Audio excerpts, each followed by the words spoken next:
Bienvenue au CFR, le centre de formation et de restauration La Parole Persévérante. Le message que vous vous apprêtez à écouter est inspiré de Dieu pour vous édifier, corriger, enseigner et encourager. C'est pourquoi je vous invite avec amour à ouvrir vos cœurs afin de recevoir la semence du ciel. Bonne écoute à tous et à très bientôt. Agrée, ô Éternel, agrée le front de mes lèvres, accomplis en moi ta promesse, car ta promesse me fait vivre.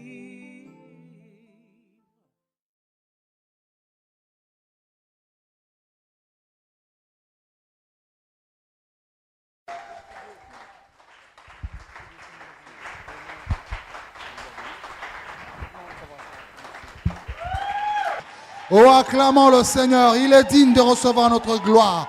Oh, poussons des cris de joie pour notre Dieu. Alléluia, glorifie ton Dieu.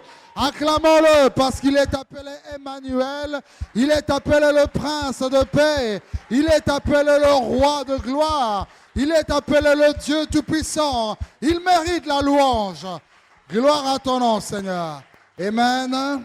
Veuillez vous asseoir dans la présence glorieuse de notre Dieu. Je vous salue dans le nom précieux et merveilleux de Jésus-Christ. Veuillez vous asseoir. Merci beaucoup pour votre accueil chaleureux que vous m'avez manifesté en ce jour. Non seulement il fait chaud dehors, mais j'ai senti la chaleur de votre accueil. Alléluia. Et comme votre accueil est très très chaud, je m'attends à ce que Dieu fasse des bonnes choses. Alléluia. Non seulement il va faire des bonnes choses, mais il va faire aussi des grandes choses. J'aimais mes bien-aimés quand ils ont chanté « Un Dieu grand qui est toujours à mes côtés. » Un Dieu grand à mes côtés, à mes côtés. Alléluia. Moi, je dis toujours « Un Dieu grand » et les gens répondent pour des grandes choses. Je dis « Un Dieu bon » et les gens répondent pour des bonnes choses. Est-ce qu'on peut faire ça ensemble?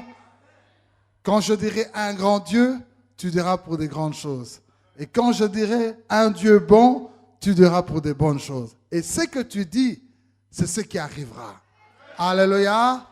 Un Dieu grand. Je vois qu'il y a des personnes qui n'étaient pas prêtes. Un Dieu grand. Un Dieu bon. Si tu crois cela, dis 3 fois Amen.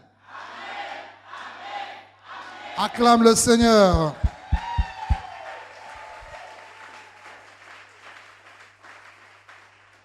Amen.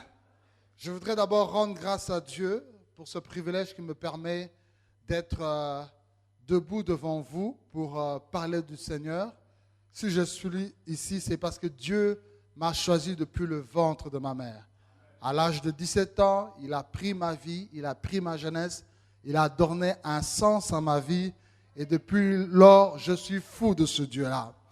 Tu sais, même si on devait écrire des livres, même Shakespeare, son livre de Roméo et Juliette, ne peut pas se comparer à l'amour que j'ai pour Dieu.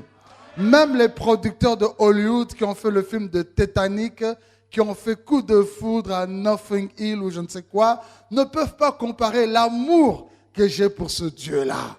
Voilà pourquoi je peux dire comme Paul que rien ne peut me séparer de l'amour de Dieu. Ni les choses présentes, ni les choses à venir, ni la mort, ni la vie, ni la hauteur, ni la profondeur. Rien ne peut me séparer de l'amour de Dieu manifesté en Jésus-Christ. Alléluia. Voilà pourquoi je dis encore à Jésus, je t'aime ce matin. Et je voudrais encore bénir le Seigneur pour les instruments qu'il a utilisés afin de m'amener dans ce lieu, en la personne du couple William et la sœur Rachel. Vraiment, je suis très honoré, apôtre, pour cette invitation, pour toute l'hospitalité, me laisser encore la chair de pouvoir prêcher. Vous avez un couple de pasteurs merveilleux. Alléluia. Ils font un travail fantastique. Des fois, quand ils sont chaque jour avec vous, vous ne pouvez peut-être pas réaliser le travail qu'ils font. Mais lorsque peut-être ils partent dans d'autres endroits, tu sauras ce qu'il est. Il ne faut pas être impressionné par nous qui passons. Nous, on passe, mais après, peut-être je vais oublier. Peut-être même demain, je ne vais même pas citer ton nom dans mes prières. Je vais être sincère, alléluia. Peut-être même cette nuit, je ne citerai pas ton nom dans les prières. Mais ton pasteur, chaque jour, il sera là pour prier, jeûner et pour toi. Voilà pourquoi vous devez honorer votre pasteur, votre maman pasteur. Priez pour eux, les soutenir spirituellement, les soutenir financièrement, les encourager, leur dire non, homme de Dieu, femme de Dieu, nous sommes avec vous. Alléluia. Quelqu'un peut dire, papa et maman, nous vous aimons. Acclamons pour honorer ce couple merveilleux dans le nom de Jésus. Amen. Je voudrais aussi honorer un homme de Dieu qui est au milieu de nous. Vous avez vu, il a passé devant chanter avec ma femme. C'est un grand artiste, mais c'est aussi un homme qui a la parole. Alléluia. Il est pasteur d'une grande église ici sur Paris. Et je le remercie d'être au milieu de nous aujourd'hui. On l'a pasteur du pasteur John. Si nous pouvons honorer l'homme de Dieu qui est au milieu de nous. Merci, man of God. Alléluia. Amen. Gloire à Dieu. Alors, nous voulons parler aujourd'hui sur un thème intéressant qui s'intitule « Que veux-tu que je te fasse ?» Mon thème s'intitule « Que veux-tu que je te fasse ?» Quelqu'un peut dire après moi « Que veux-tu que je te fasse ?» Amen. Et nous allons ensemble prendre la parole de Dieu, s'il vous plaît, dans l'Évangile selon Marc, au chapitre 10. Et nous allons lire du verset 46 jusqu'au verset 53. Marc, chapitre 10, le verset 46 à 53. Est-ce qu'on peut se tenir debout pour honorer la parole du Seigneur? Alléluia. Si nous pouvons nous tenir debout, même si tu n'as pas ta Bible, mets-toi debout et lis la Bible de ton voisin qui est à tes côtés. Alléluia. Et celui qui est en train de lire ta Bible, dis-lui, voisin, s'il te plaît, la prochaine fois, achète une Bible. Alléluia. S'il faut vendre ta paire de baskets, ta boucle d'oreille ou ta ceinture, vends-la, mais achète-toi une Bible. Ok, alléluia. J'ai vu des voisins en train de rougir là. Gloire au Seigneur. Voilà, on va faire la lecture ensemble dans Marc au chapitre 10, le verset 46 à 53. La Bible dit « Heureux celui qui lit et qui entend les paroles de la prophétie. » Lorsque tu lis, tu es heureux. Et lorsque tu entends aussi la parole de Dieu, tu es heureux. La Bible déclare ceci. Ils arrivèrent à Jéricho. Et lorsque Jésus en sortit avec ses disciples et une assez grande foule, le fils de Timée, Bartimée, mendiant aveugle, était assis au bord du chemin. Il a entendu que c'était Jésus de Nazareth et il se mit à crier, « Fils de David, Jésus, aie pitié de moi. » Plusieurs le reprenaient pour le faire taire, mais il criait beaucoup plus fort, « Fils de David, aie pitié de moi. » Jésus s'arrêta et dit, « Appelez-le. » Ils appelèrent l'aveugle en lui disant, « Prends courage, lève-toi, il t'appelle. » L'aveugle jeta son menton et se leva d'un bond, vint vers Jésus. Jésus, prenant la parole, lui dit, « Que veux-tu que je te fasse ?» Rabouni, lui répondit l'aveugle, « Que je recouvre la vue. » Et Jésus lui dit, « Va, ta foi t'a sauvé. » Aussitôt, il recouvra la vue et suivit Jésus dans le chemin. Nous voulons prier le Seigneur. Père, merci pour la lecture de ta parole. Merci Seigneur pour ce sujet merveilleux qui s'intitule « Que veux-tu que je te fasse ?» que nous voulons partager cet avant-midi dans ton Église, la parole persévérante. Merci aussi d'avoir disposé le ministère des médias qui permettra que, au-delà de cette église, des hommes et des femmes dans différentes nations, différentes cultures, dans tous les coins du monde, puissent écouter aussi ce message, leur parvenant par audio, par MP3, par Internet, par CD, par cassette, par la radio, Seigneur. Et lorsqu'ils écouteront ce message, que la même onction qui plane en ce lieu puisse planer au moment où ils écoutent cela, dans leur chambre, dans leur salon, dans leur voiture, dans n'importe quel endroit. Ma prière est que ce message, pour nous qui sommes ici et ceux qui sont en dehors de cette église, puisse être porteur de vie, puisse être porteur de salut, puisse être porteur d'encouragement, de transformation, de libération et de guérison. Je te fais le vœu de te rendre toute la gloire durant ce message. Merci pour l'onction, Saint-Esprit, dans le nom merveilleux de Jésus-Christ. Nous t'avons ainsi prié. Amen. Veuillez vous asseoir au nom de Jésus. Que veux-tu que je te fasse? Nous venons de lire un passage merveilleux dans la Bible. Alors, au verset 46, on nous dit que ils arrivèrent à Jéricho. Jésus et toute sa délégation, Jésus avec tous ses collaborateurs, Jésus avec son équipe de ministère arrivèrent dans la ville de Jéricho.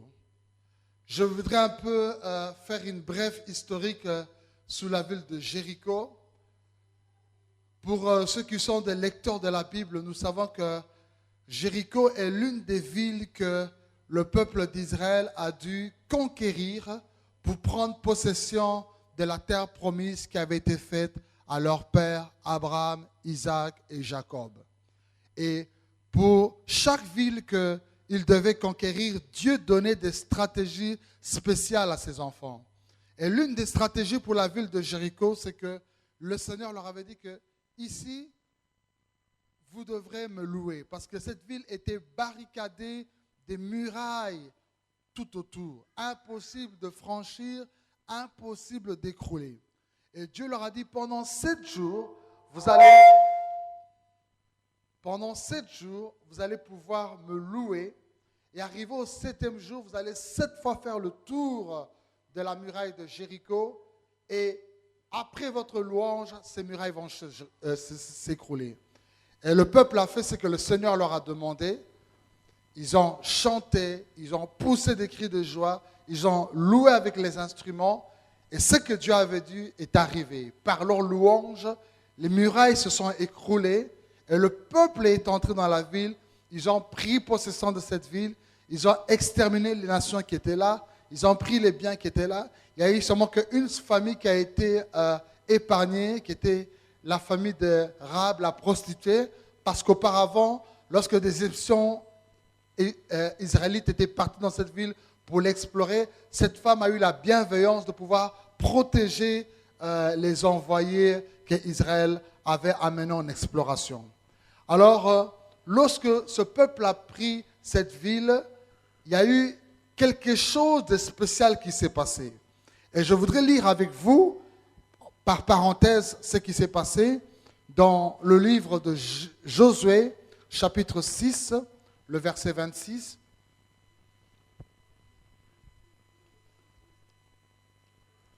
Josué, chapitre 6, le verset 26.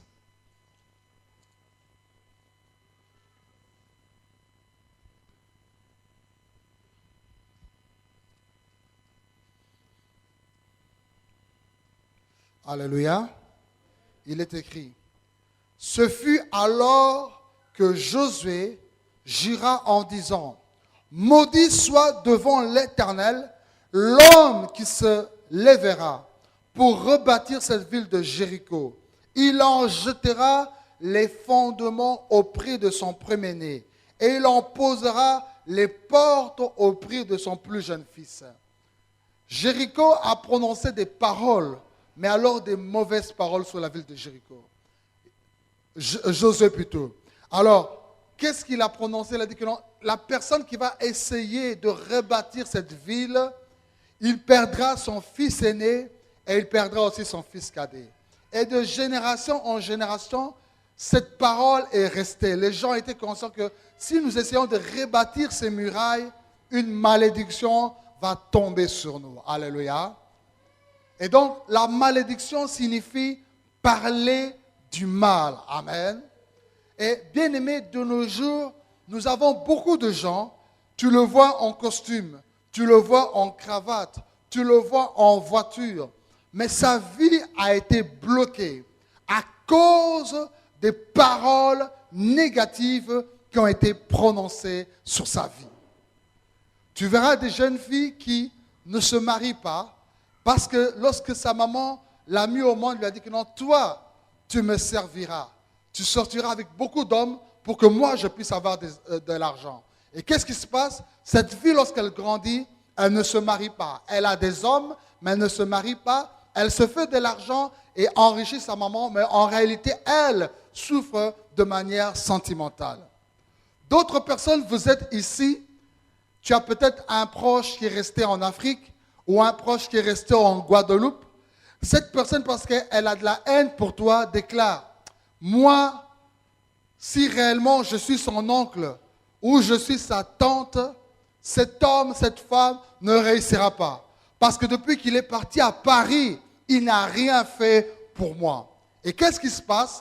Les paroles de ce proche quittent la Guadeloupe, quittent Martinique, sans avion, sans passeport, sans billet. Ça vient, ça traverse l'océan, ça arrive à votre aéroport de Charles de Gaulle. Ni les CRS, ni l'immigration n'arrivent à bloquer ces paroles. Ces paroles vont jusque dans la ville de Paris, ça cherche un arrondissement de Paris, ça cherche l'avenue de la Paris, ça arrive jusque dans ton appartement, ça cherche le nom qui est sur la sonnette, si c'est Henri Van de Pute, si c'est Michel Monaco, si c'est Alain Macaba, alléluia. Et les paroles arrivent, et si maintenant tu n'es pas en Christ, si le sang de Jésus ne te couvre pas, qu'est-ce qui se passe? Ces paroles prennent chair dans ta vie et tu ne te mets plus à réussir. Tu travailles comme si tu gagnes de l'argent, mais c'est comme si tu n'en bénéficies pas. Tu es dans le foyer, mais tu n'es pas heureux. Tu t'es marié, tu n'arrives pas avoir d'enfant. Pourquoi? À cause de ces paroles.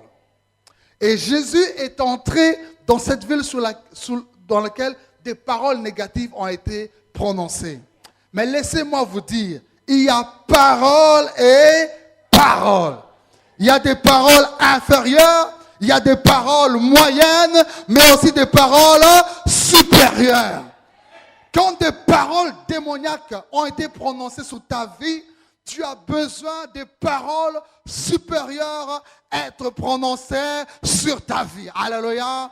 Bien-aimé, si quelqu'un qui n'a pas Dieu, quelqu'un qui a des démons dans sa vie, est capable de déclarer des choses, et ces choses t'atteignent là où tu es, à combien plus forte raison, moi qui ai dormi sous le sang de Jésus, moi qui ai le Saint-Esprit dans ma vie, moi qui ai été mandaté par Dieu pour vous, si je déclare ces choses arrivant dans ta vie maintenant, dans le nom de Jésus-Christ.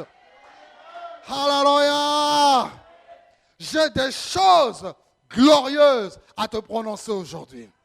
Regarde ton voisin, des choses glorieuses vont être prononcées sur ta vie.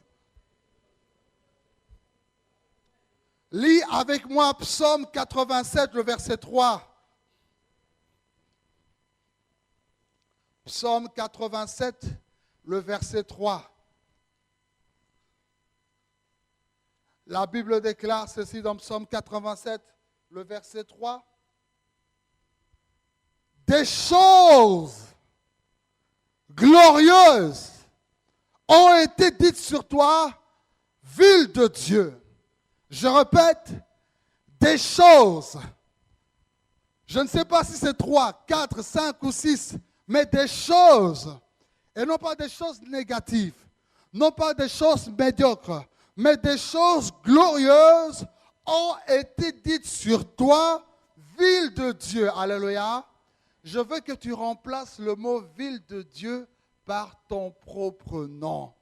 Si ton nom c'est Mathilde, si ton nom c'est Serge, si ton nom c'est Alain, si ton nom c'est Françoise, remplace ce mot ville de Dieu par ton nom. Alléluia.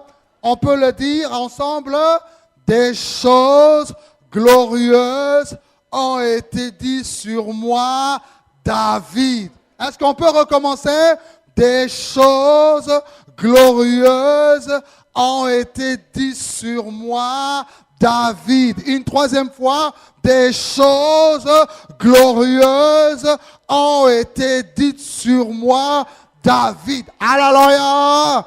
Cet avant-midi, des choses glorieuses vont être dites sur ta vie, sur tes finances, sur ton foyer, sur ton ministère, sur tes études, sur tes entreprises. Des choses glorieuses vont être dites sur ta santé. Alléluia!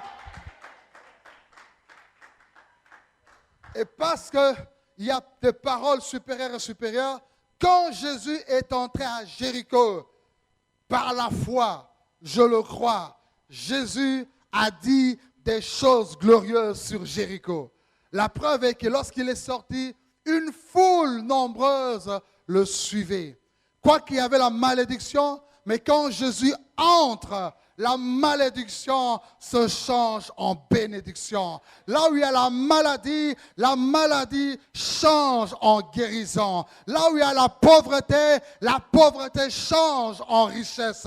Là où il y a une médiocrité, la médiocrité change en prospérité. Là où il y a la tristesse change en joie. Là où il y a les ténèbres changent en lumière. Lorsque Jésus entre, non pas lorsque David Mapamboli entre dans ta vie, non pas lorsque l'église entre dans ta vie, non pas lorsqu'un parti politique entre dans ta vie, non pas lorsque l'argent entre dans ta vie, non pas lorsque le titre de séjour entre dans ta vie, mais je dis lorsque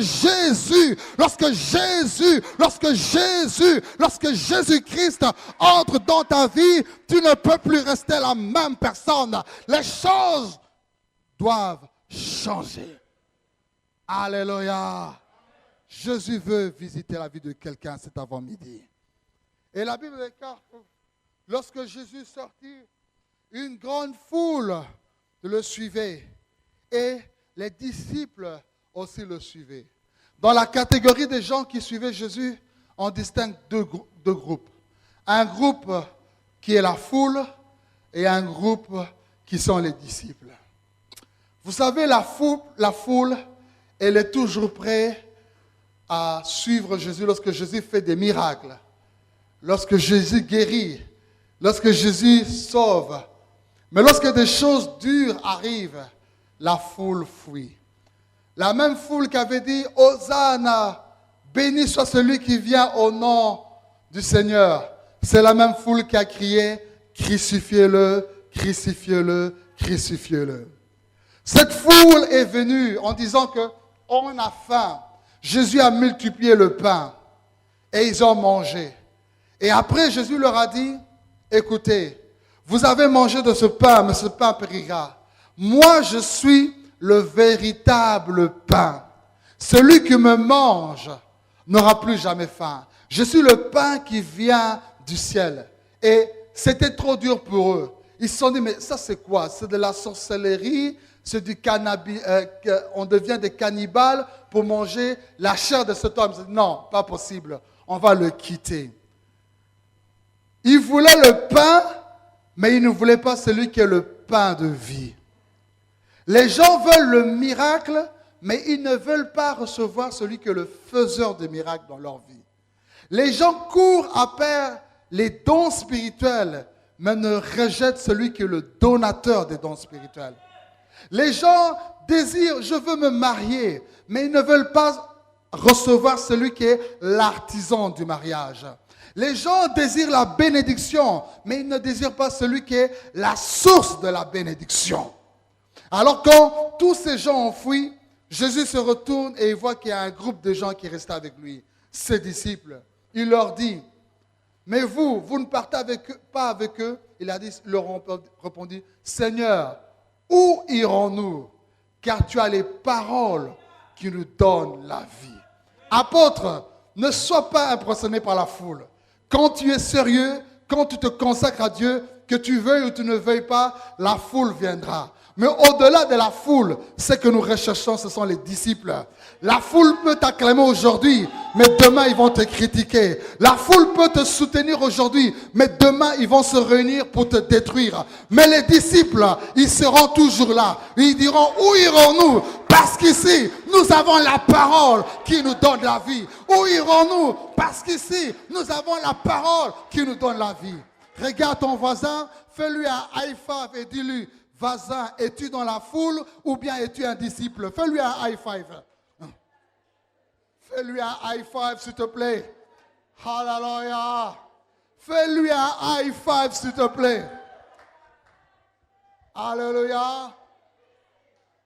Les amis, l'église, ce n'est pas un cimetière. Dans le cimetière, tout le monde est triste. Dans le système, ne faites pas de bruit, respect pour le mort. Alléluia. Mais l'église, c'est la maternité. C'est là où il y a la vie. Quand tu vas à l'hôpital, le meilleur endroit de chaque étage, c'est pas là où il y a le mortuaire. Là, les gens pleurent. C'est pas dans les soins intensifs. On est en train d'hésiter. Est-ce que Dieu va guérir ou pas? Mais l'endroit où on l'aime plus, c'est la maternité. Parce qu'il y a la vie. Il y a des nouvelles naissances. Et l'église, c'est la maternité spirituelle. C'est là où il y a la vie. Des gens naissent de nouveau, des miracles naissent, des guérisons naissent. Et là où il y a la vie, tu ne peux pas rester comme un mort. Alléluia.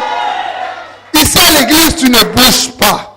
Mais dès que le classico va recommencer et que Messi va marquer un but ou Cristiano Ronaldo marque un but, tu es le premier à sauter. Tu oublies que tu es un papa, tu vois même le petit, tu le sautes dessus parce que Ronaldo a marqué un but. Mais nous avons plus que Ronaldo. Nous avons plus que Neymar. Nous avons quelqu'un qui a marqué 1000 buts à 0. La Bible dit que là où est le Seigneur, c'est là qu'il y a son esprit. Et là où il y a l'esprit du Seigneur, c'est là qu'il y a la liberté. La liberté de crier, la liberté de dire Alléluia, la liberté d'acclamer, la liberté de sauter, la liberté d'adorer, la liberté de le glorifier, la liberté de dire Jésus, je t'aime. God is good. And all the time. Répétons, God is good. And all the time. Dieu est bon. Et tout le temps. Amen. Hallelujah.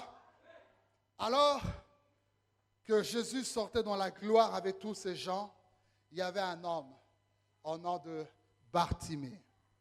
Bartimée qui signifie le fils de Timée. Timée qui signifie honorable. Alléluia. Pour ceux qui sont partis au Congo, ou soit dans des pays africains, quand tu dis honorable, ce n'est pas du jeu. Hein. Quand quelqu'un s'appelle honorable, il a une Jeep. Quand quelqu'un s'appelle honorable, il gagne 5 000 euros. Toi, tu te bats avec tes 1 000 euros. Quand quelqu'un s'appelle honorable, il marche avec des gardes du corps. Quand quelqu'un s'appelle honorable, tout le monde le voit. Patron, patron, patron. Alléluia. Mais lui qui était le fils d'un honorable, il était mendiant dans la rue. Lui qui était le fils de l'honorable, il était SDF. Lui qui était le fils de l'honorable, il était pauvre. Lui qui était le fils de l'honorable était aveugle. Ce qu'il vivait n'était pas en concordance avec la lignée dans laquelle il venait. Aujourd'hui, nous voyons aussi des gens qui se proclament chrétiens, qui disent que mon Dieu est mon papa, mais ce que tu vis n'est pas en concordance avec ce que tu es. Tu vis, mais tu ne reflètes pas l'identité royale que tu portes en toi. La Bible dit, ne savez-vous donc pas que vous êtes des fils et des filles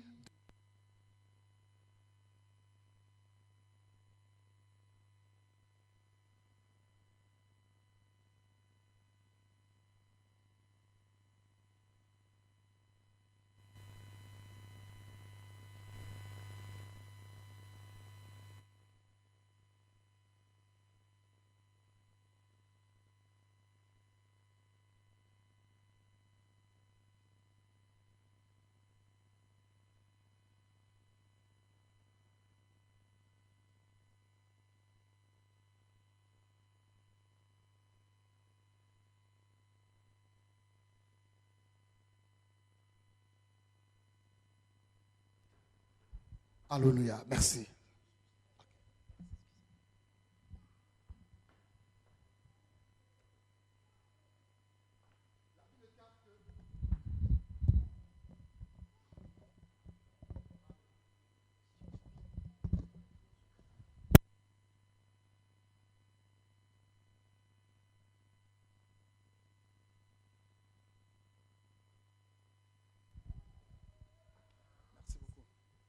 La Bible déclare que Bartimée a entendu parler de Jésus. La Bible déclare que la foi vient de ce que l'on entend. Et ce que l'on entend vient de la parole de Dieu. Et quand Bartimée a entendu parler de Jésus, il s'est dit non, aujourd'hui, quelque chose peut changer dans ma vie. Vous savez, il a vécu pendant plusieurs années dans la rue. Et quand il était dans la rue, quoi que ses yeux ne voyaient pas, mais ses oreilles étaient intactes. Ses oreilles entendaient des choses. Mais tout ce qu'il entendait ne lui ont jamais donné l'espoir de croire qu'un jour, il pourrait voir. Tout ce qu'il entendait ne lui donnait jamais l'espoir qu'un jour, sa situation peut changer. Il a entendu parler d'histoire politique, il a entendu parler d'histoire de guerre, il a entendu parler de quelqu'un qui a été tué, mais toutes ces choses ne changeaient pas sa condition de vie. Mais le jour où il a entendu parler de Jésus-Christ, il s'est dit non, ma vie peut changer aujourd'hui. Bien-aimé, ce que tu entends aujourd'hui peut déterminer si tu seras un héros ou un zéro dans la foi. Ce que tu entends aujourd'hui peut soit diminuer le volume de ta foi comme augmenter le volume de ta foi. Voilà pourquoi exerce tes oreilles à ne pas écouter n'importe quoi. Parce que ce que tu entends t'affecte d'une manière ou d'une autre. Si tu passes tout ton temps à écouter toujours des mauvaises nouvelles, à écouter toujours des choses négatives, qu'est-ce qui va se passer? Ces choses vont aussi arriver dans ta vie. Parce que lorsque la Bible déclare que non, la foi vient de ce qu'on entend, cela signifie entendre, entendre et toujours entendre. Alléluia. Donc, le bombardement de la parole de Dieu dans tes oreilles révolutionne ta vie. Quand tu pars sur la montagne et tu cries « Hello », qu'est-ce qui se passe? Tu entends « Hello, hello et hello ». Et l'habitude d'écouter toujours la parole de Dieu. Qu'est-ce qui va se passer? Même quand tu sors de l'église, cette parole va continuer à résonner dans ton esprit. Tu es guéri, tu es guéri, tu es guéri. Même lorsque la maladie va se manifester, mais parce que tu as l'habitude d'écouter la parole de Dieu, ce n'est pas la maladie qui va monter dans ta tête, ce sera la parole du Seigneur. Je suis guéri et je suis guéri. Alléluia. Le pasteur Chris Oakilome a donné un témoignage. Il a dit que lorsqu'il était beaucoup plus jeune et qu'il était étudiant, un de ses collègues voulait aussi devenir étudiant dans son université. Mais il n'arrivait jamais à trouver la place d'inscription parce qu'il ratait toujours ses tests d'épreuve. Alors un jour, Chris l'a invité dans sa chambre d'étudiant. Il lui a dit, écoute, je te laisse ici, écouter ce message et ensuite je vais prier avec toi. Et le pasteur Chris, lorsqu'il est sorti, il a fermé la porte de sa chambre, il a pris les clés, il est parti. Et lorsque son copain est resté, il écoutait la prédication et le pasteur Christ a programmé son appareil de manière à ce que dès que la prédication s'est finie, elle recommence de nouveau. Ça finit, ça recommence. Alors le pauvre, il ne pouvait pas sortir. La porte était fermée, il ne pouvait pas sauter par la fenêtre parce que c'était très haut. Il ne pouvait pas aussi manger parce qu'il n'y avait rien dans le frigo, alléluia. Il ne pouvait que manger la parole de Dieu parce que l'homme ne vivra pas seulement de pain, mais de toute parole qui sort de la parole de la bouche de Dieu. Et il n'a fait que entendre, entendre et toujours entendre. Et le bombardement de la parole de Dieu, qu'est-ce qui s'est passé? Quelques heures plus tard, le pasteur Chris arrive devant la porte de sa chambre. Il entend à la porte, il entend son copain en train de prier en langue. Il dit non, ça commence à marcher. Et lorsqu'il ouvre la porte, il dit Christ, je vais réussir cette fois-ci. Il est parti, il a fait le test, on l'a pris à l'université, il a fini ses études avec grande distinction. Il est retourné dans son pays d'origine en Afrique et il est devenu le grand magistrat dans son pays. Alléluia. Ce qu'il a entendu a transformé sa vie. Que entends-tu chaque jour dans ta vie? Écoute ce qui est en rapport avec ton besoin. Si ton besoin est le salut, si ton besoin est la guérison, si ton besoin est le mariage, si ton besoin est la sanctification, écoute des messages qui sont par rapport à ton besoin. Et ce que tu entends déclenchera ta foi pour recevoir ce que tu as besoin. Alléluia. Alors, cet homme s'est mis à crier. Il a dit, Jésus, fils de David, aie pitié de moi. Il aurait pu crier directement, Jésus, sors-moi de la rue, ou Jésus, ouvre-moi les yeux, ou Jésus, donne-moi de l'argent. Mais il a dit, j'ai d'abord pitié de mon être intérieur, le moi. Le moi, ce n'est pas la couleur de la peau qu'on voit ici. Le moi, ce n'est pas ton aspect physique, que tu sois gros ou mince. Le moi, c'est celui qui est à l'intérieur de toi. Alléluia. Et il a compris que non, si tout le reste, je suis sauvé, mais ce qui est à l'intérieur de moi n'est pas restauré, je risque de demeurer encore toujours la même personne. Bien-aimé, voilà pourquoi le plus grand des miracles et le miracle le plus spectaculaire, c'est lorsqu'une âme donne sa vie à Jésus. Ou lorsque quelqu'un connaissait Christ et qu'il a abandonné la foi, mais qu'il prend la décision d'abandonner son péché, il retourne vers son Père et que son Père le pardonne. C'est le plus grand miracle. Et ce soir, cet avant-midi, je crois qu'il y a un grand miracle qui peut s'accomplir. Tu n'as jamais donné ta vie à Jésus, tu venais comme un spectateur à l'église, mais aujourd'hui, Dieu te frappe au cœur et il te dit, mon fils, ma vie, viens et donne-moi ta vie. Tu étais peut-être aussi chrétien, mais tu as abandonné la voie de Dieu. Peu importe le nombre de tes péchés, Dieu peut te pardonner aujourd'hui. Reviens vers lui, il essuiera tes péchés par son sang et tu commenceras une vie nouvelle avec lui. Alléluia. La Bible dit, bien-aimé, je veux que tu prospères à tous égards et que tu prospères en bonne santé comme prospère l'état de ton âme. On dit, que tu prospères en toutes choses, financièrement, matériellement, tout ceci. 2, que tu prospères dans ta santé. 3, que tu prospères dans ton âme. Mais avant de prospérer à tous égards, tu dois prospérer dans ta santé. Parce que si tu es malade, tu ne sais pas profiter de ta richesse. Si tu es malade, tu ne sais pas si bien profiter de ton mariage. Si tu es malade, tu ne sais pas profiter de ton travail. Mais aussi, tu peux être en bonne santé, mais si ton âme n'est pas en bon état, rien ne peut aller. Donc, la prospérité à tous égards, la prospérité de ta santé dépend d'abord de la prospérité de ton âme. Le miracle commence d'abord de l'intérieur et ensuite ça s'extériorise à l'extérieur. Je suis venu appeler quelqu'un à ce que Dieu te fasse prospérer dans ton âme. Que tu te tournes vers lui et quand tu vas te mettre à prospérer à l'intérieur de toi, tu vas te mettre aussi à prospérer dans ta santé et tu vas te mettre à prospérer dans toutes choses. Alléluia. Et la Bible déclare que quand il s'est mis à crier vers Jésus, les gens qui étaient tout autour de lui, les gens qui avaient l'habitude de lui jeter du pain lorsqu'il criait, les gens qui avaient l'habitude de lui jeter des pièces de monnaie lorsqu'il criait, ces gens se sont étonnés. Ils ont dit, Bartimée, tais-toi. Apôtre, tu sais, toutes les années, Bartimée s'est mis à crier. Mais ça n'a jamais été un problème pour eux. Tant qu'il crie et qu'il reste un pauvre, ce n'est pas un problème. Tant qu'il crie et que moi je dors chez moi, mais lui dort dans la rue, ce n'est pas un problème. Tant qu'il crie et qu'il ne sait pas voir, mais moi je peux voir, ce n'est pas un problème. Tant qu'il crie et qu'il dépend de moi et c'est moi le patron, je le paye, il n'y a pas de problème.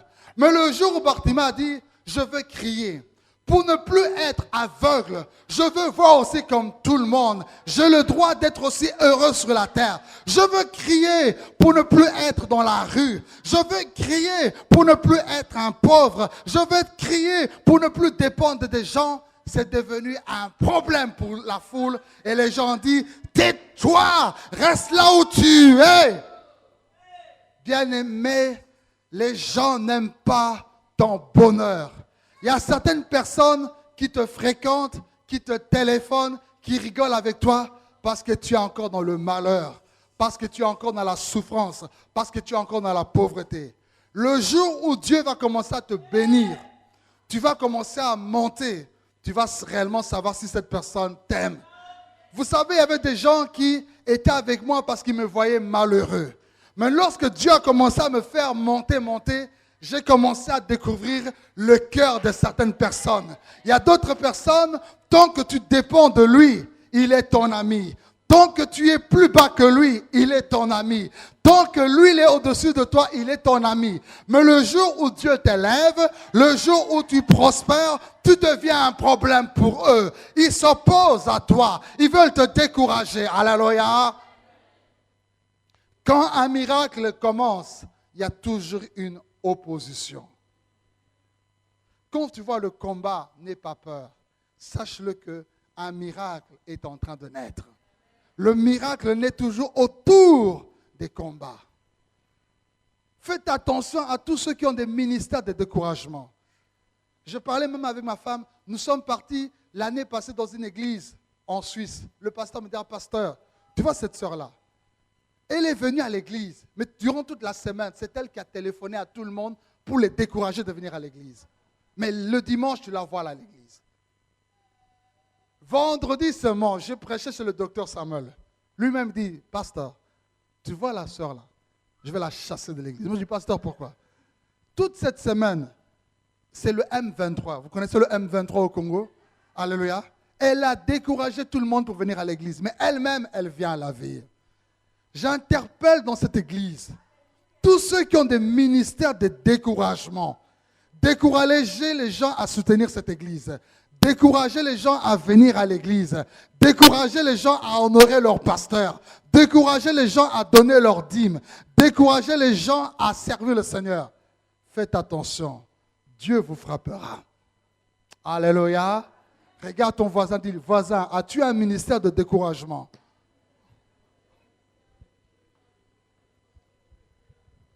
Alléluia. Regarde-le dans les yeux, n'aie pas peur du voisin. As-tu un ministère de découragement? Alléluia. Alors la Bible déclare ceci, que quand les gens l'ont découragé, la Bible déclare que Bartimée a crié plus fort. Alléluia. Il ne s'est pas découragé. Il n'a pas dit je veux me taire. Mais il a refait ce qu'il a fait. Il avait crié, fils de David, aie pitié de moi. Et il a refait encore la même chose. Fils de David, aie pitié de moi. Mais il a crié plus fort. Il a fait ce qu'il devait faire, mais il l'a fait plus fort. Quand le découragement arrive dans ta vie, ne te relâche pas. Ce que tu faisais, continue à le faire, mais fais-le plus fort. Tu priais, les circonstances veulent te décourager, prie encore plus fort. Tu servais Dieu, les découragements veulent venir t'arrêter, sers encore Dieu plus fort. Tu donnais l'argent, les problèmes financiers arrivent, donne encore plus d'argent. Tu prêchais Christ, les gens veulent s'attaquer à toi, continue à prêcher Christ plus fort. Je refais la même chose, mais je le fais plus fort, avec plus de ténacité, avec plus de persévérance, avec plus de consécration, avec plus de détermination. Et lorsqu'il a crié plus fort, Jésus s'est arrêté. Et quand Jésus s'est arrêté, la foule aussi s'est arrêtée. Et quand la foule s'est arrêtée, les disciples aussi se sont arrêtés. Et quand les disciples sont arrêtés, même les anges qui circulaient, les anges se sont arrêtés. Et quand les gens se sont arrêtés, même les démons qui étaient dans les quatre coins se sont arrêtés. Et même Dieu qui était sur son trône, qui regarde le monde entier, s'est arrêté sur cette situation. Je déclare au nom de Jésus que Dieu s'arrête aujourd'hui sur ta situation. Si dans les années passées, les choses passaient comme cela, Dieu s'arrête aujourd'hui sur ta situation. Dieu s'arrête aujourd'hui sur ta situation. Dieu s'arrête aujourd'hui sur ta situation. Dieu s'arrête aujourd'hui sur ta situation. Alors quand Dieu s'arrête sur cette situation, Bartimée doit faire un choix. Je vais aller vite parce que l'heure est en train d'avancer. Alléluia. Bartimée avec son manteau, le manteau dans lequel, quand on lui donne de l'argent, il met dans sa poche.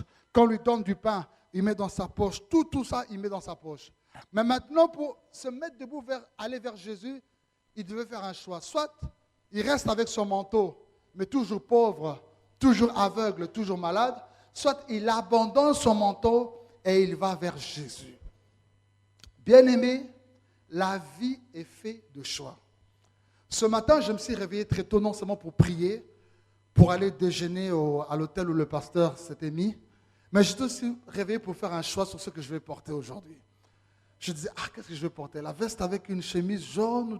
Et j'ai dit, non, si je mets une chemise jaune, cravate rouge, les gens vont dire, il a bien prêché, mais le prédicateur a la couleur qu'il avait mis là, alléluia.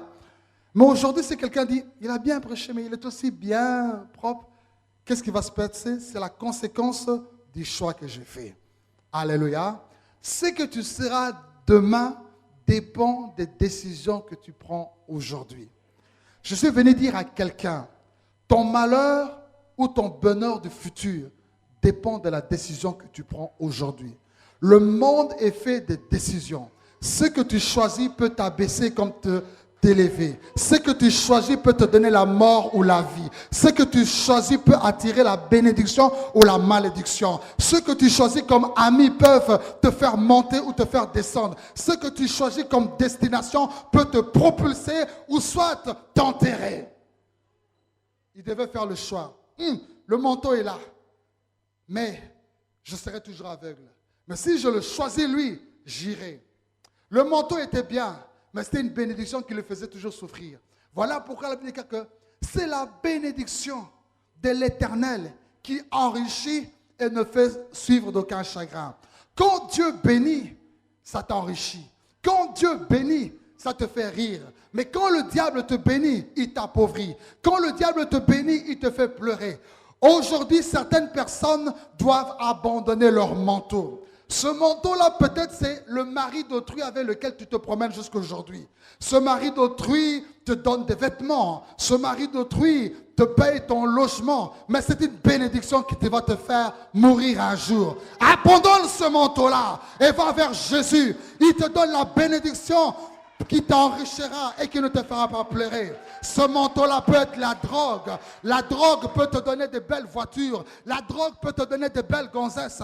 Mais un jour, la drogue te détruira. Ce manteau-là peut être la prostitution. Ça peut être l'homosexualité. Ça t'ouvre les portes des médias. Ça t'ouvre les portes dans la politique. Mais un jour, ce manteau-là te fera tomber. Ce manteau-là peut être le franc-maçon. Ça peut t'ouvrir des portes dans ta carrière. Mais un jour, ce manteau-là te détruira. Mais si tu choisis Jésus, choisir Jésus, c'est faire le bon choix. Choisir Jésus, c'est faire la vie. Choisir Jésus, c'est l'excellence. Choisir Jésus, c'est la paix. Choisir Jésus, c'est la gloire. Voilà pourquoi l'apôtre Paul dira que Christ en moi, l'espérance de la... Jette ton manteau. Jette ton manteau. Jette ton manteau et va vers Jésus. Va vers Jésus. Va vers Jésus aujourd'hui. Et lorsque Bartimée arrive vers Jésus, Jésus lui dit, que veux-tu que je te fasse? Voilà mon thème. Que veux-tu que je te fasse? Que veux-tu que je te fasse? Si Jésus arrivait aujourd'hui et il te disait, papa, que veux-tu que je te fasse? Je pense que beaucoup allaient prendre des bics. Comme quand on était petit, Saint-Nicolas ou Père Noël arrivait. Cher Papa Noël, quand tu viendras du ciel avec tes non. Je veux une voiture, je veux une PlayStation, je veux une trottinette. On ne savait pas que le Père Noël, c'était papa et maman. Alléluia. Maintenant, quand papa prend la liste, il dit, David aussi. Il me demande toute cette liste-là. Alléluia. Et comme aussi aujourd'hui, tu dis non, il y a toute une liste que Dieu doit faire. Et Bartimée aussi, qu'est-ce que je dois demander? Ceci, c'est là.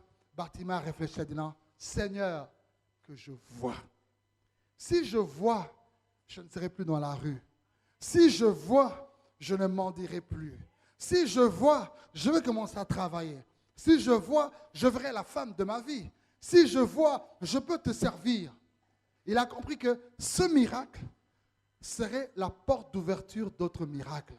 Je déclare en tant qu'un prophète de Dieu ce matin sur ta vie, que Dieu t'ouvre une porte qui ouvrira d'autres portes dans ta vie. Je déclare sous une forte onction prophétique que Dieu t'ouvre une connexion qui va t'ouvrir plusieurs connexions. Même si des gens avaient fait plusieurs voyages entre Paris et l'Afrique, Dieu va te faire un voyage qui va dépasser tout ce que les gens ont fait des allers-retours avant toi. Je déclare que Dieu ouvre un miracle qui déclenchera d'autres miracles dans ta vie. Au nom de... Je voudrais maintenant clôturer mon message. La Bible déclare que Jésus lui a dit, ta foi t'a sauvé. Le problème, ce n'est pas que nous prions longtemps. Le problème, ce n'est pas que je crie. Le problème, c'est que tu as la foi. Ta foi, non pas ma foi, mais ta foi à toi peut te sauver, te libérer. Ce en quoi tu crois ce matin, Dieu te l'accordera. Et la Bible dit qu'à l'instant même, Bartimée recouvra la vue. Et au commencement, Bartimée avait commencé sa vie en étant au bord du chemin, en étant mendiant, en étant aveugle. Mais à la fin de l'histoire, il n'était plus au bord du chemin. Il n'était plus un mendiant. Il voyait et il suivait Jésus sur le chemin. Je veux dire à quelqu'un, ton échec n'est pas une fatalité, mais c'est juste une étape de la vie.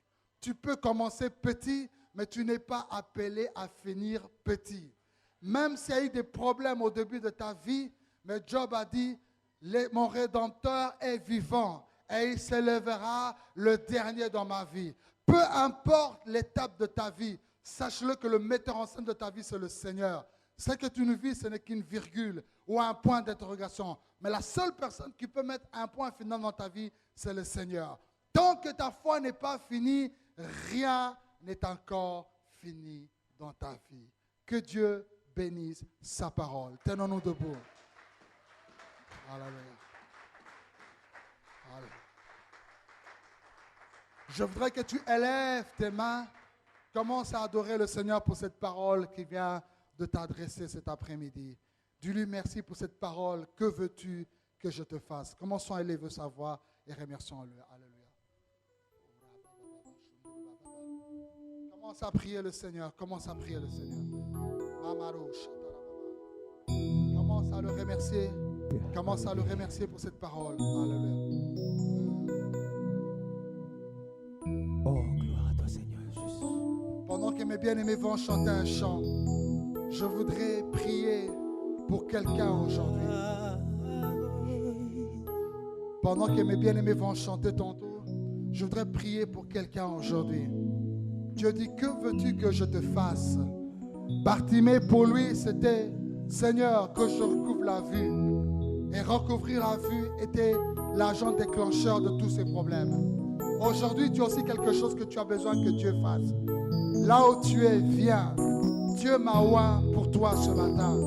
Je ne suis pas venu pour tout Paris, mais je suis venu pour la parole persévérante. Je suis venu pour toi.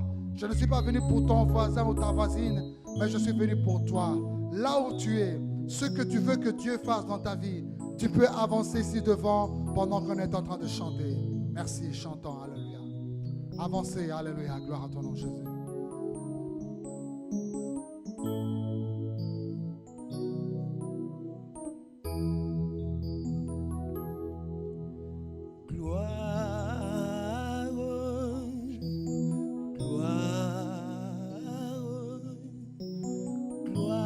Merci Seigneur pour toutes ces personnes qui avancent et qui ont besoin que tu fasses quelque chose pour eux.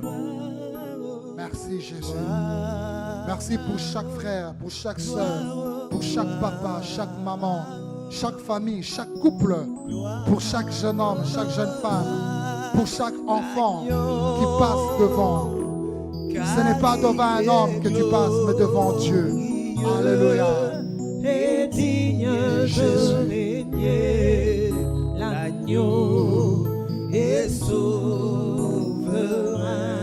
Oh, nous élevons la voix pour l'adorer. L'agneau est souverain.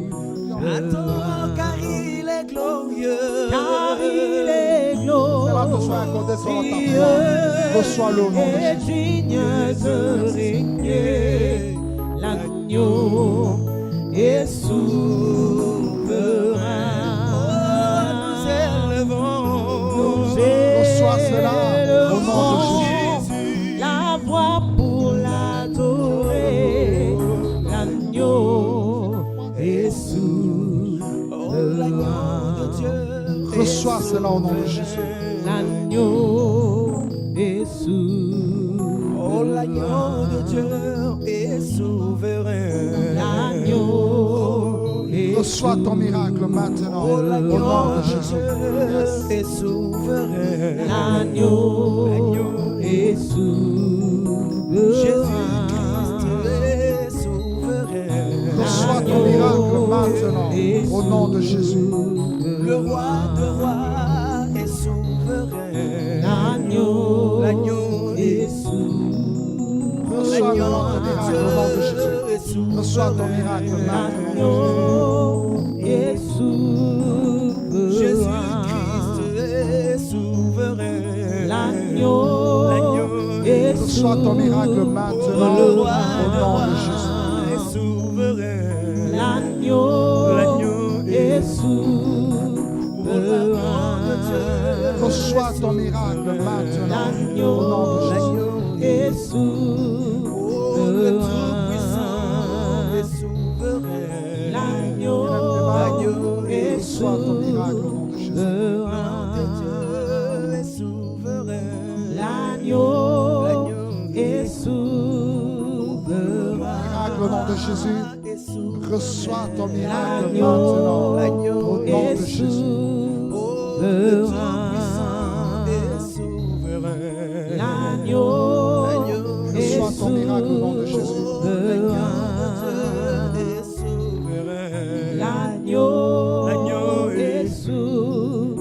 Oh, car il est glorieux. Car il est glorieux et digne de régner.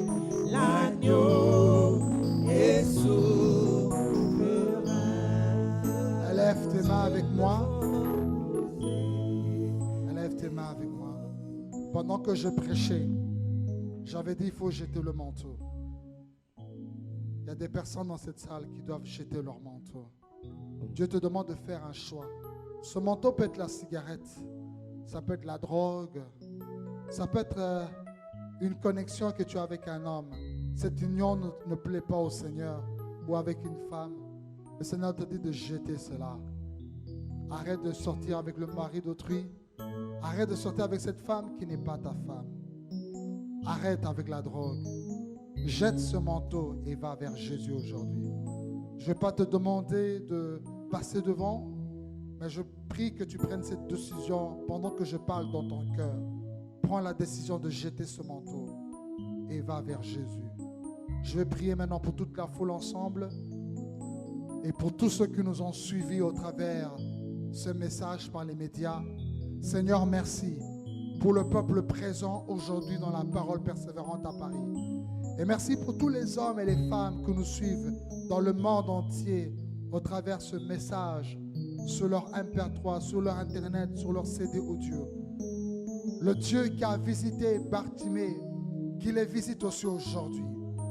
Que Dieu ouvre leurs yeux et qu'ils voient la gloire arriver dans leur vie. Que le manteau qui les avait retenus au bord du chemin puisse tomber et que ces gens entrent sur le chemin de leur destinée.